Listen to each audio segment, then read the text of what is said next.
Hello friends, कैसे आप सब। मैं सीए प्रदीप जैन सी वर्ल्ड में आपका स्वागत करता हूं।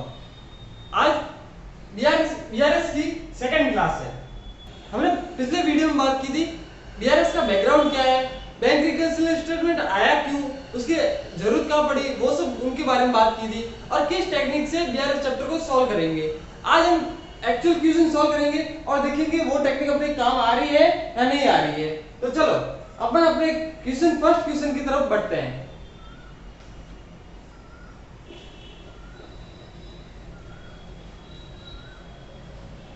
तो आपको स्क्रीन पे फर्स्ट क्वेश्चन दिख रहा होगा। क्वेश्चन है from the following particular prepare a bank reconciliation statement for Jindal offset limited. Jindal offset limited के लिए आपको बैंक रिकंसिलिएशन स्टेटमेंट बनाना है। तो अपन सबसे पहले क्या लिखेंगे, बैंक रिकंसिलिएशन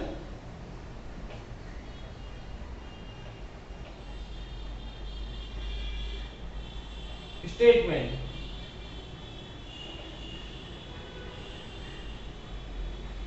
ओके, अब इसका फॉर्मेट बना देंगे। फॉर्मेट इसका बहुत इजी है।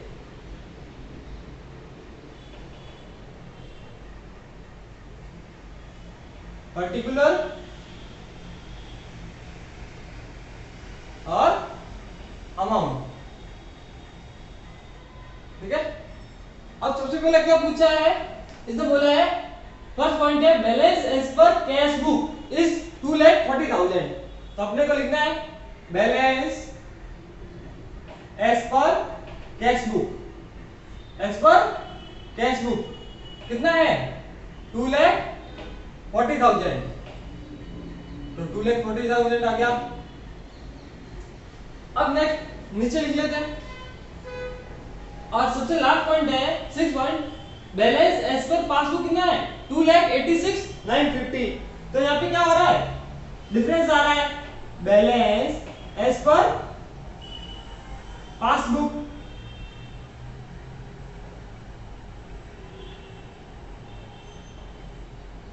अपना बैलेंस है 2,86,950।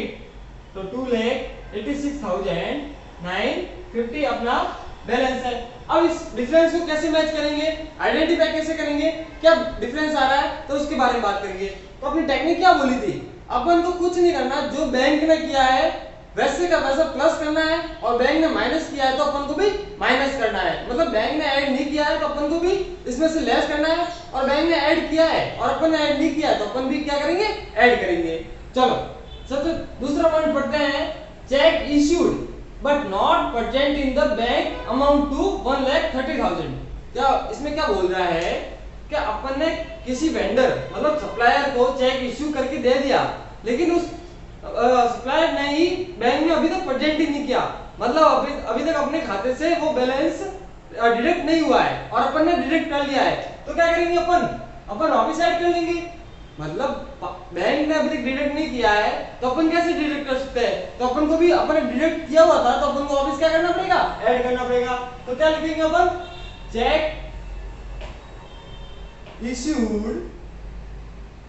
इश्यूड बट नॉट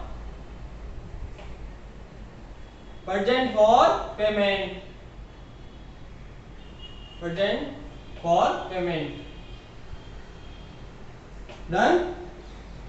यहाँ पे रखने की जरूरत नहीं है कि यार इसको ऐड किया इसको लेस किया, सिंपल सा एक ही चीज समझो, बैंक ने ऐड किया है तो अपन ऐड करेंगे, बैंक ने ऐड नहीं किया है और अपने ऐड किया हुआ तो अपन क्या कर देंगे, लेस कर देंगे। तो यहाँ पे बैंक ने क्या किया था, अभी तक लेस अपना किया ही नहीं था तो अपन भी क्या करेंगे, वापस ऐड कर लेंगे। कितना है अमाउंट, 1,30,000, 1,30,000। ओके, नेक्स्ट पॉइंट लिखते हैं। थर्ड पॉइंट है cheque deposited in bank but not yet cleared amount to 90,000। मतलब अपन को किसी ने चेक दिया लेकिन अपन ने डिपॉजिट ही नहीं कराया, मतलब डिपॉजिट किसी अपने एम्प्लॉय को दिया लेकिन एम्प्लॉय ने अभी तक बैंक में जमा नहीं कराया, तो बैंक वाला कह रहा है कि हमारे पास तो पैसा आया नहीं है तो हम कैसे बैंक बैलेंस आपका बढ़ाए। तो अपन ने क्या कर दिया, अपन ने तो कैश बुक में बढ़ा दिया बैलेंस, तो अपन को भी क्या करना पड़ेगा, अपने को भी माइनस करना पड़ेगा, मतलब लेस करना पड़ेगा। अपन क्या लिखेंगे, check deposited but not yet cleared। कितने अमाउंट से है? 90,000 से। तो आपको माइनस का साइन यहाँ पे नॉर्मली क्या यूज करेंगे अपन? Semi column. अब फोर्थ पॉइंट पढ़ते हैं, bank charges amount to 300। Bank ने क्या कहा? हम चार्जेस लगा रहे 300 से, मतलब लेस कर रहे हैं 300 से। आपने लेस नहीं किया तो आपको भी लेस करना पड़ेगा। क्या लिखेंगे? Bank charges 300 rupees. Done.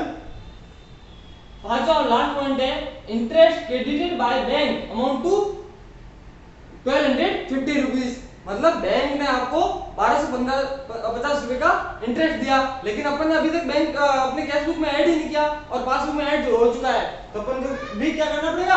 Add करना पड़ेगा। तो अपन क्या करेंगे? इंटरेस्ट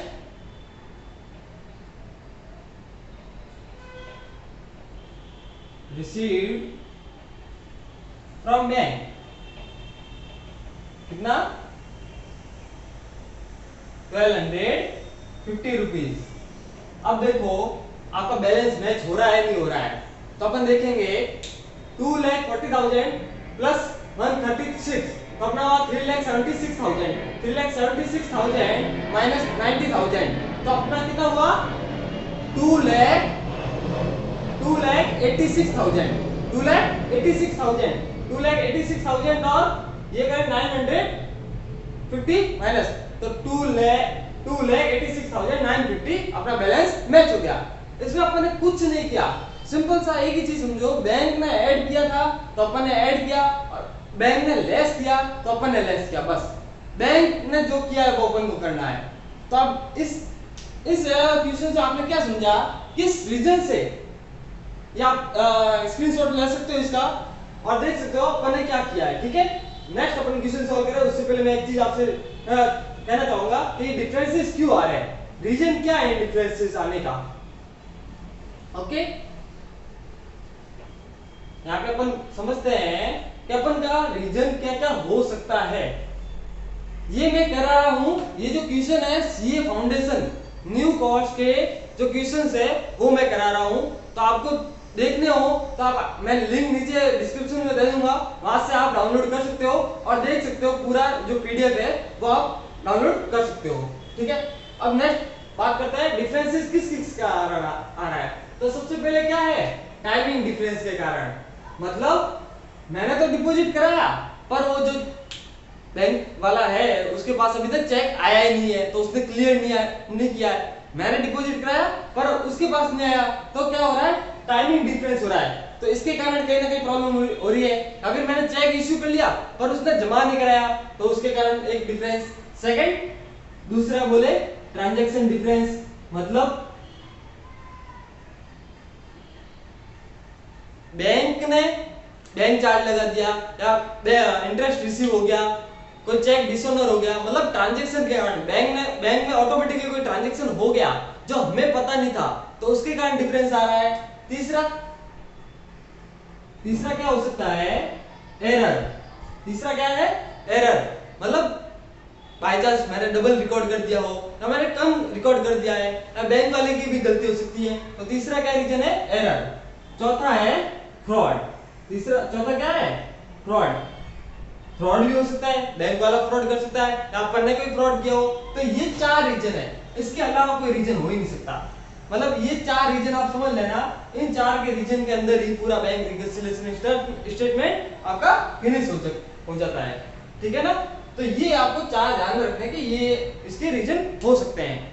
चलो अब नेक्स्ट क्वेश्चन की तरफ आगे बढ़ते हैं। अपन क्वेश्चन नंबर लेते हैं थर्ड। ओके, आपकी स्क्रीन पे आ रहा होगा क्वेश्चन नंबर थर्ड। चलो, तो यहां पे देखो पढ़ते हैं। On 31 March 2022 the bank passbook of Namrata showed a balance of 150 to her credit, while balance as per cashbook was 1,12,050 rupees. अब क्या बोला इसने, क्या मेरा, मैं नॉर्मल अभी लिख रहा हूं, अभी फॉर्मेट में नहीं लिख रहा हूं। पासबुक में मेरा बैलेंस कितना है, पासबुक बैलेंस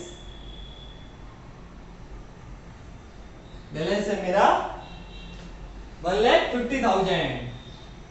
ओके, और ये अपन को समझना, मैंने कल ही बताया, एक रीजन लॉजिक आपको समझा देता हूं, ये आपको कहीं ना कहीं प्रॉब्लम क्रिएट करेगा। तो ये कॉन्सेप्ट आप अच्छे से समझ लो कि कैशबुक जब बढ़ेगा तो क्या होगा, डेबिट। कैशबुक जब बढ़ता है तब क्या होता है, डेबिट, क्योंकि वो असेट्स है, और असेट जब बढ़ती है तब क्या होती है, डेबिट, और असेट जब घटती है तो क्या होती है, क्रेडिट।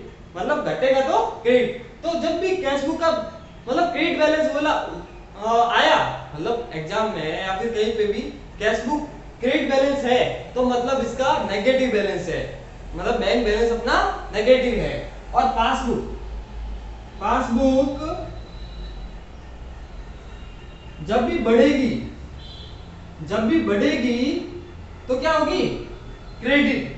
जब भी बढ़ेगी तब क्रेडिट, और जब भी घटेगी तो क्या होगी, डेबिट। आप में से ज्यादातर सोच रहे होंगे, और आपने पिछले वाला वीडियो देखा हो, आपको देखना है तो आई बटन में लिंक दे दूंगा उसका, तो आप देखोगे ये इसका कॉन्सेप्ट क्यों है, ये क्रेडिट क्यों हो रहा है, क्योंकि पासबुक कौन बनाता है, बैंक, और बैंक के लिए अपन क्या है, कस्टमर क्या होता है, क्रेडिटर, क्योंकि उसके कस्टमर के पैसे बैंक के पास जमा होते हैं, और उसको कहीं ना कहीं माइंड में रहता है कि मुझे इससे देना है, तो कहीं ना कहीं उसकी लायबिलिटी है, तो बैंक वाले की लायबिलिटी है, तो लायबिलिटी जब बढ़ती है तो क्या होती है, क्रेडिट, और जब घटती है तो क्या होती है, डेबिट। तो ये आपको कॉन्सेप्ट समझना पड़ेगा। चार चीजें जो होती है बैंक, क्या कहते हैं, इसमें जो कंफ्यूजन के रिलेटेड अपन की जो प्रॉब्लम आ सकती है वो यही है कि अपने बैलेंसेस अपन को चेक करने आने चाहिए। तो यहाँ पे आपको बोला डेबिट बैलेंस इन कैशबुक, डेबिट बैलेंस इन कैशबुक, इसका मतलब है अपन पॉजिटिव है। दूसरा क्रेडिट बैलेंस इन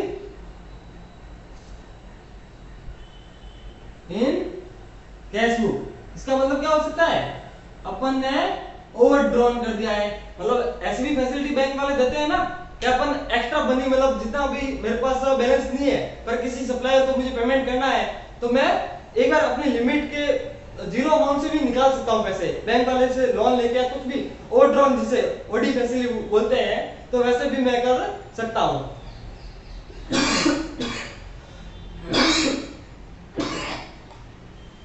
तो उससे क्या कहते हैं, ओडी फैसिलिटी। तो ये बैलेंस क्या होगा, मेरा नेगेटिव, ये बैलेंस क्या होगा, नेगेटिव। थर्ड क्या होता है, डेबिट बैलेंस ऑफ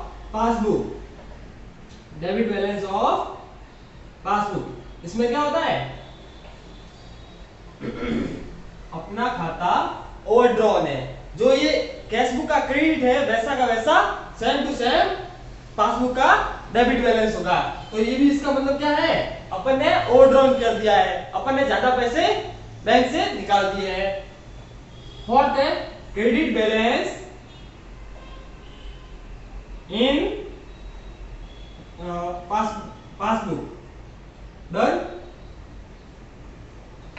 इसका मतलब है प्लस, मतलब अपना पॉजिटिव बैलेंस है, आप समझो ये और ये दोनों सेम होते हैं, ये दोनों मैच होने चाहिए। जब भी बैंक में डेबिट बैलेंस इन पासबुक और क्रेडिट बैलेंस इन कैशबुक दोनों मैच होने चाहिए, और डेबिट बैलेंस इन कैशबुक और क्रेडिट बैलेंस इन पासबुक दोनों मैच होने चाहिए, ये ध्यान में रखने वाली बात है।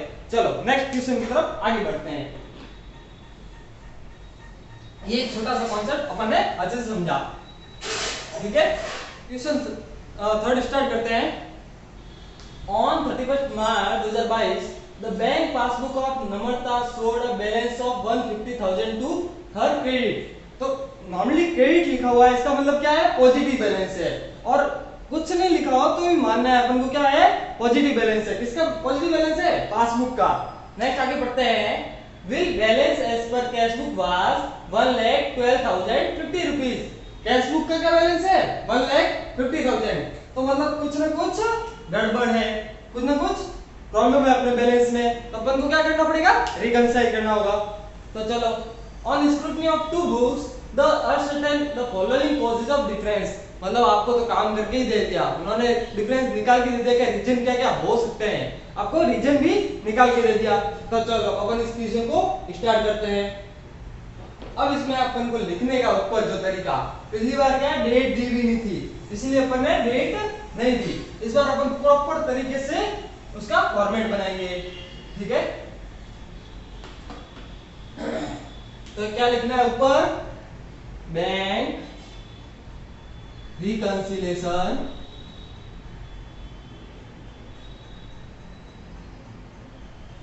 स्टेटमेंट एज ऑन, कब है, 31 मार्च 2022। ओके, इसका फॉर्मेट। अब आप पूछोगे ये सर एक ही फॉर्मेट है, नहीं बेटा, इसमें दो फॉर्मेट है, एक एडलेस वाला, दूसरा प्लस माइनस वाला।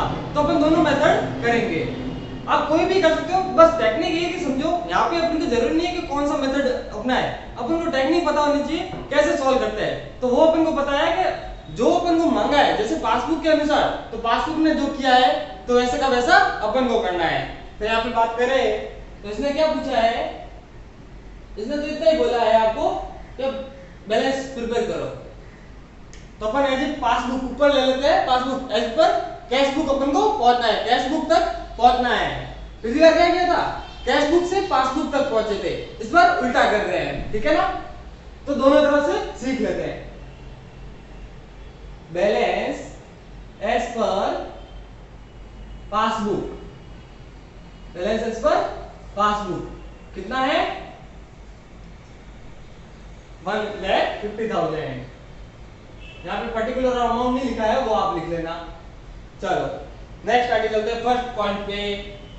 सी had issued cheque amounting to 80,000 out of which only 32,000 were presented for payment. मतलब इसको थोड़ा सा ट्विस्ट कर लिया, क्या कर लिया, ट्विस्ट कर लिया। मतलब इसने बोला कि अपन ने चेक इश्यू किया 80,000 का, पर जो सप्लायर था उसने कितना प्रेजेंट किया बैंक में, ओनली 32,000 का।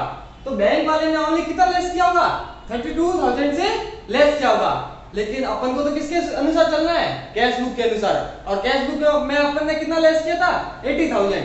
तो अभी तक कितना लेस एक्चुअल में नहीं हुआ, कितना लेस नहीं हुआ एक्चुअल में, 80,000 माइनस 32,000 तो हुआ 48,000। तो इसको अपन को क्या करना पड़ेगा, लेस। अब मैं ऐड वाली चीजें ऊपर लिखूंगा और लेस वाली चीजें नीचे लिखूंगा। तो ये प्रॉपर फॉर्मेट ऐड लेस वाला मेथड हो गया।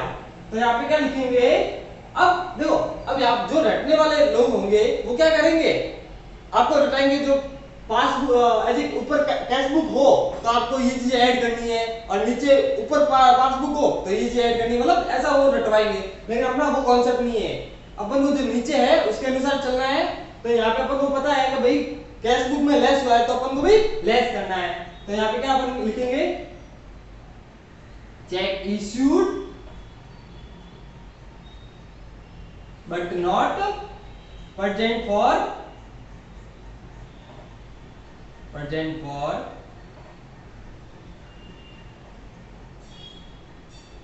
पेमेंट। कितना है, 48,000। अब ये 48,000 आप में से सोच रहे होंगे कहां से आया। 80,000 अपन ने बिल इश्यू किया था सप्लायर में से, मतलब अपन ने अपने बैंक कैश बुक में 80,000 माइनस कर लिए, लेकिन बैंक वालों को कितना परसेंट हुआ, 32,000। तो उन्होंने ओनली 32,000 माइनस किया। लेकिन अपन को किसके अनुसार चलना है, कैश बुक के अनुसार। तो 80,000 में से 32,000 अपन माइनस कर लेंगे तो 48,000 आता है। नेक्स्ट पॉइंट है, she received a check of 5,000 which she recorded in her cash book but forget to deposit in bank। मतलब उसने चेक रिसीव हुआ किसी कस्टमर से 5,000 का, लेकिन वो बैंक में जमा कराना ही भूल गई। इतनी वो मतलब होशियार थी, अपने कैश बुक में तो उसने रिकॉर्ड कर लिया, पर चेक जमा कराना ही भूल गई, तो बैंक वाला ने नहीं जमा किया। तो यहाँ पे किसी बहुत लोगों के मन में आ रहा होगा, तो इसमें तो बैंक मतलब उसकी गलती है। लेकिन एक बात समझ लो, जो नीचे है उसके अनुसार ही चलना है। तो अपन को भी क्या करना पड़ेगा, अपन को भी ऐड करना पड़ेगा। चेक क्या लिखेंगे अपन लिखेंगे cheque recorded in cash book, cheque recorded in cash book, but cash book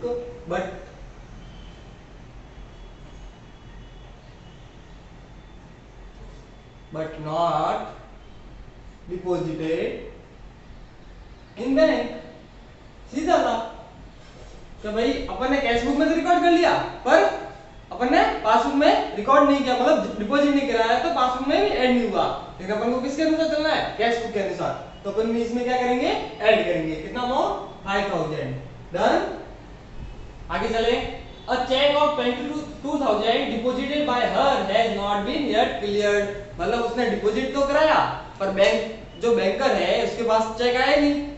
ऐसा होता है ना, उनकी प्रोसेस में चलता है। आप ड्राफ्ट में इसके एक और आपको प्रैक्टिकल लाइफ का एक आपको चीज सिखाता हूँ। आप जब भी बैंक में चेक जमा कराने जाओ तो 11 बजे से पहले चेक जमा कराने जाना। क्यों? क्योंकि 11 बजे से पहले चेक जमा कराने जाओगे तो आज का आज क्लियर हो जाएगा, अदरवाइज ये नेक्स्ट डे क्लियर होगा। ये है मेरा आज का नॉलेज बाइट्स। ऐसे आपको हर दिन नॉलेज बाइट्स ही देता रहूंगा, ठीक है। तो दूसरा पॉइंट है क्या, check deposited, check deposited but not yet cleared।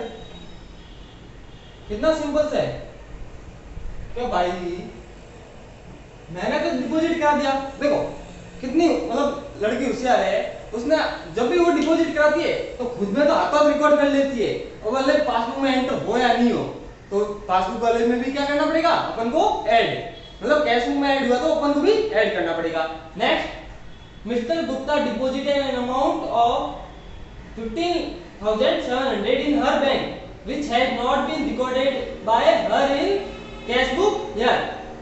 मतलब गुप्ता जी ने आपको चेक दिया और वो उन्होंने क्या कर दिया, उनके डायरेक्ट खाते में जमा करा दिया। तो पासबुक वाला ने तो जमा कर दिया, बढ़ा दिया अपना बैलेंस, लेकिन नम्रता जी ने अभी तक बैलेंस बढ़ाया नहीं है। कैश बुक में उन्हें पता ही नहीं है कि चेक आया है या फिर गुप्ता जी ने पैसे जमा कराए हैं, तो उन्होंने भी रिकॉर्ड नहीं किया। तो अपन को किसके अनुसार चलना पड़ेगा, कैश बुक के अनुसार। मतलब जो नीचे होता है, नीचे है उसके अनुसार चलना पड़ेगा, बैलेंस एज पर कैश बुक, ठीक है ना। कितना है, 1,12,050 रुपीज। डन। तो अभी क्या बोला, अभी मैंने क्या बोला, गुप्ता जी का चेक आया, amount deposited but not recorded in, amount deposited, amount Gupta ji ने डिपॉजिट करा दिया but not record in cash book. कितना, 15,700। नेक्स्ट है, bank has credited an interest of 1500 will charging 250 as bank charges. मतलब 2.1 में दे दिए। तो इसने क्या किया, बैंक चार्ज डिडक्ट किया पासबुक वाले ने, लेकिन अपन को तो किसके अनुसार चलना है, कैश बुक के अनुसार। तो अपन इसमें क्या करेंगे, ऐड। मतलब कैश बुक में अभी डिडक्ट नहीं हुआ बैंक चार्जेस, अपन को थोड़ी पता है कि भाई बैंक वाले ने काट दिया है, तो अपन ने भी नहीं काटा है, तो बैंक वाले को क्या करना पड़ेगा, वापिस ऐड करना पड़ेगा। तो बैंक चार्जेस ऐड होगा, बैंक चार्जेस ऐड होगा 250। देखो लड़की के सामने बैंक वाला भी झुक रहा है, जैसे लड़की कह रही है उसको ऐड करना पड़ रहा है और लेस करना पड़ रहा है। अब यहाँ पे दूसरा है इंटरेस्ट रिसीव, तो इंटरेस्ट रिसीव अपन ने भी ऐड नहीं किया, मतलब कैश बुक में भी ऐड नहीं किया, तो बैंक को भी क्या करना पड़ेगा, लेस करना पड़ेगा। कितने से लेस करेगा, इंटरेस्ट रिसीव, इंटरेस्ट रिसीव या इंटरेस्ट रिसीव या क्रेडिटेड, जो भी लिखा आपको लिख सकते हो। क्रेडिटेड कितने से है, 1500, कितना है 1500, डन, ये हो गया। अब आप देखो आपका बैलेंस मैच हो रहा है या नहीं हो रहा है, तो यहाँ पे देखूं मैं तो 1,50,000, 5,000, 1,55,000, 22, 1,77,000, 1,77,250, ये हो गया। माइनस मेरा ये आया तो 1600, 17,200, 17,200 और ये हो गया 49, 17,200, हाँ, तो ये मेरा टोटल बैलेंस मैच हो रहा है। देखो हो रहा है नहीं हो रहा है, आप खुद कैलकुलेट करके देखो, जितना भी हो अपना देखें बैलेंस मैच हो रहा है नहीं हो रहा है। इसकी टोटल है 27,250 और इसकी टोटल कितनी है, इसकी टोटल है 65,200। इसमें से इससे माइनस करेंगे तो ये बैलेंस आ जाएगा आपका, बैलेंस ऑटोमेटिकली मैच। कुछ नहीं कर रहे हैं, मतलब इतना इजी चैप्टर मैंने आज तक नहीं देखा। आपको अभी तक कंफ्यूज लग रहा है तो मैं इस कॉन्सेप्ट को वापस समझाता हूँ और इस लेक्चर को आज यहीं पे खत्म करते हैं। नेक्स्ट अपन आगे मिलेंगे। तो आपके लिए आज का होमवर्क रहेंगे क्वेश्चंस, क्वेश्चन नंबर 4, ओनली एक क्वेश्चन मैं होमवर्क में दे रहा हूँ और नहीं हुआ तो मैं उसका भी वीडियो बना दूंगा। आप कमेंट सेक्शन में भी दे सकते हो कि सर ये क्वेश्चन नहीं हो रहा है, लेकिन मेरे हिसाब से आपको ये क्वेश्चन समझ आ गया होगा। तो मैं आपको कॉन्सेप्ट सिंपल सा वापस समझा देता हूँ। जिनको कॉन्सेप्ट में प्रॉब्लम है तो कॉन्सेप्ट अपन वापस रिपीट कर लेते हैं, तो क्या है कि वापस अपन कहीं ना कहीं माइंड में दिक्कत नहीं रहेगी कर क्या रहे हैं एक्चुअल में। मतलब अपनी 2 या 3 और क्लासेस हो सकती है इससे रिलेटेड, पर और एक बात बता देता हूँ, सीए फाउंडेशन की पूरी क्लासेस मेरे इस यूट्यूब चैनल पे फ्री होगी, अकाउंट से रिलेटेड, और मैं प्लान कर रहा हूँ आपको लॉ से रिलेटेड और इकोनॉमिक्स से रिलेटेड भी क्लासेस फ्री में प्रोवाइड करूँ, ठीक है ना। तो इस चैनल को आप सब्सक्राइब कर लीजिए, आप न्यू कोर्स में हो या ओल्ड कोर्स में, दोनों के लिए मैं वीडियोस बनाने की कोशिश कर रहा हूँ। तो इस चैनल को सब्सक्राइब कीजिए और सपोर्ट कीजिए। तो चलो अपन कॉन्सेप्ट की तरफ बात करते हैं, ठीक है। इसमें क्या है, बैंक रिकंसिलिएशन में क्या नाम ही है, बैंक रिकंसिलिएशन